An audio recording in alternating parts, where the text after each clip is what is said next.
नमस्कार, स्वागत छ तपाईँलाई नेप्से ट्रेडरमा। आज एकदमै राम्रो र्याली देखिएको छ बजारमा। हिजोको जुन रिभर्सल सिग्नल थियो त्यो चाहिँ भ्यालिड हुन पुगेको छ।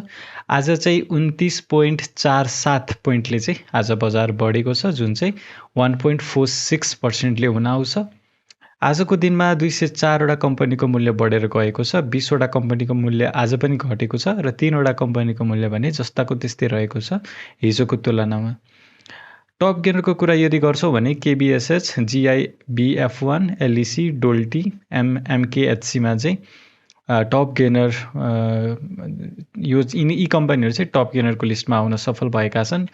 यी कम्पनीहरू चाहिँ एकदमै राम्रो बढेको छ। सबै अलमोस्ट सर्किटकै लेभलमा कारोबार गरेको छ भने टप लुजरको कुरा यदि गर्छौँ भने C30MF है, यो एउटा म्युचुअल फन्ड रहेको छ। यो चाहिँ -7.42%ले झरेको छ। त्यस्तै डिभेन्चर रहेको छ एनएमबी ब्याङ्कको, त्यस्तै अर्को डिभेन्चर एसबिआई ब्याङ्कको, त्यस्तै जेएसएलबिबी, एसएमएफ, बिएस यी कम्पनीहरूमा चाहिँ आज सर्वाधिक गिरावट भएको छ।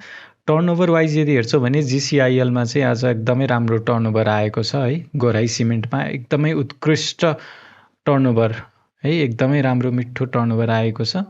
एसएचएलमा पनि आज राम्रो टर्नओभर आएको छ। त्यसपछि आइएलआई, त्यसै गरी एएलआइसिएल र अन्तिममा चाहिँ शिवम। यदि यो 6वटा टप 6को कुरा गर्नुहुन्छ भने टप भोल्युमको आधारमा हेर्छौँ भने चाहिँ एसएचएल सोल्टी होटलमा एकदमै राम्रो भोल्युम आएको छ। त्यस्तै घोराई सिमेन्टमा हैन, एनबिएलमा, नेपाल ब्याङ्क लिमिटेडमा, त्यस्तै आइएलआई, आइएमई लाइफ इन्सुरेन्समा, अपीमा हैन। हाम्रो एकजना सब्सक्राइबरले पनि जिज्ञासा राख्नु भएको थियो अपीमा राम्रो भोल्युमको साथ बढ्न सुरु गरेको छ हैन। त्यस कारणले अपीमा तपाईहरुको लागि यो राम्रो अपर्च्युनिटी हुन सक्छ।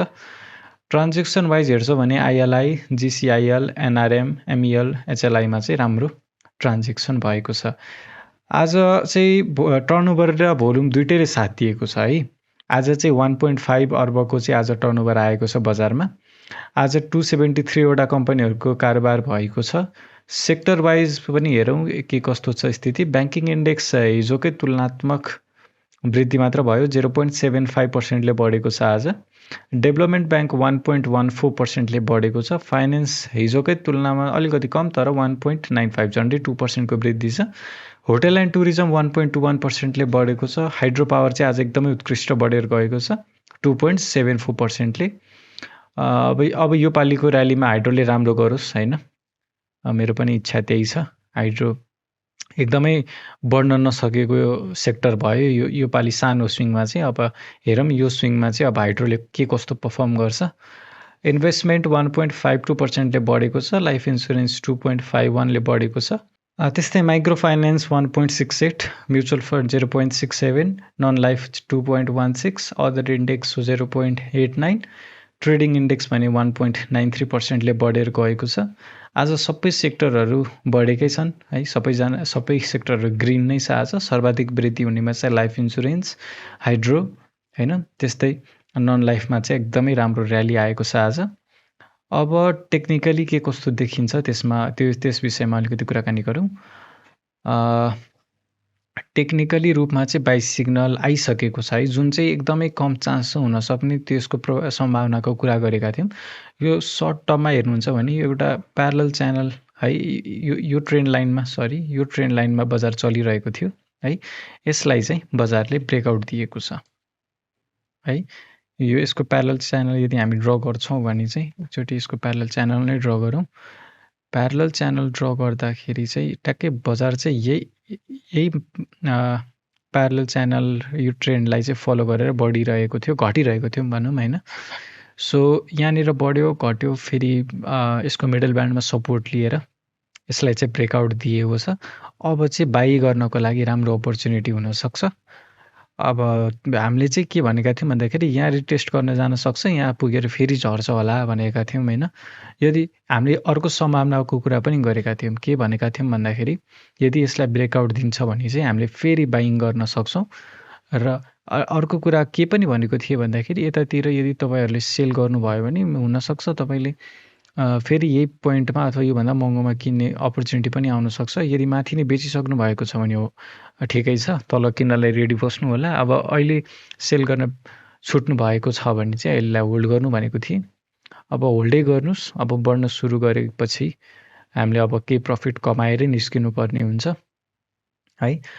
त्यस्तै अब इन्डिकेटरहरू के कस्तो छ त्यो हेरौँ एकचोटि। एमएससिडी लगाएर हेरौँ एकचोटि। एमएससिडी लगाएर हेर्दाखेरि चाहिँ बाई सिग्नल आउन अझै 1-2 दिन बढ्यो भने बाई सिग्नल पनि आउनेछ। हिस्टोग्राम चाहिँ एकदमै ठुल्ठुलो अङ्ग भन्नाले कम्पेरिटिभली ठुल्ठुलो हिस्टोग्रामले घटिरहेको छ र भोल्युमले पनि एकदमै राम्रो साथ दिइरहेको छ। यो यस्तो अवस्थामा चाहिँ एमएससिडीले केही दिनमा छिटै बाई सिग्नल जेनेरेट गर्नेछ।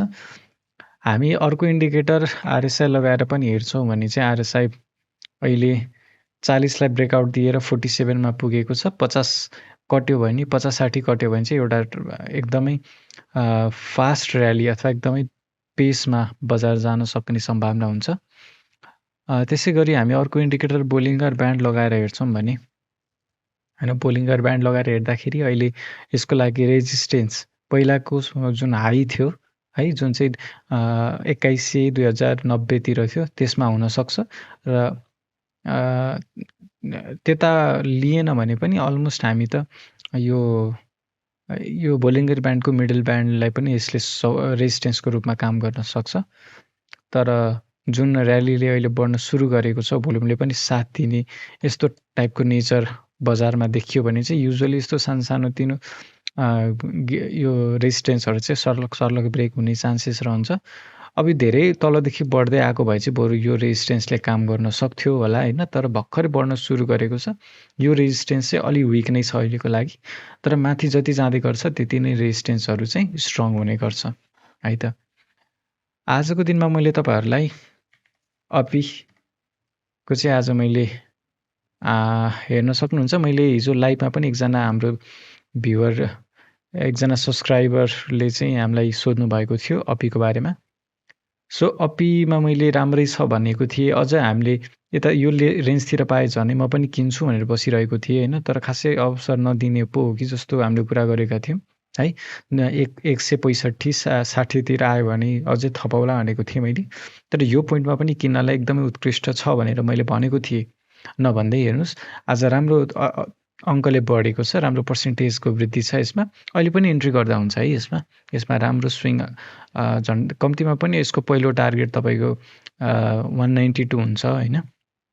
र यो पोइन्टमा यो सस्तो स्टक पनि धेरै किता किन्न सकियो हैन, र हामी पर्सेन्टेज वाइज हेर्छौँ पनि निकै राम्रो पर्सेन्टेज पाउन सक्ने चान्सेस रहन्छ। यदि तपाईँले भोलि यो पोइन्टमा किनेर यहाँ मात्र बेच्नुभयो भने 6-7% को वृद्धि भइहाल्छ। तर जहाँसम्म मलाई लाग्छ यो चाहिँ माथितिरै जाने सम्भावना एकदम ज्यादा छ है। त्यसकारणले 18-20% को तपाईँले यहाँबाट पनि कमाउन सक्नुभयो। अर्को मैले एमइएल लिएर आएँ।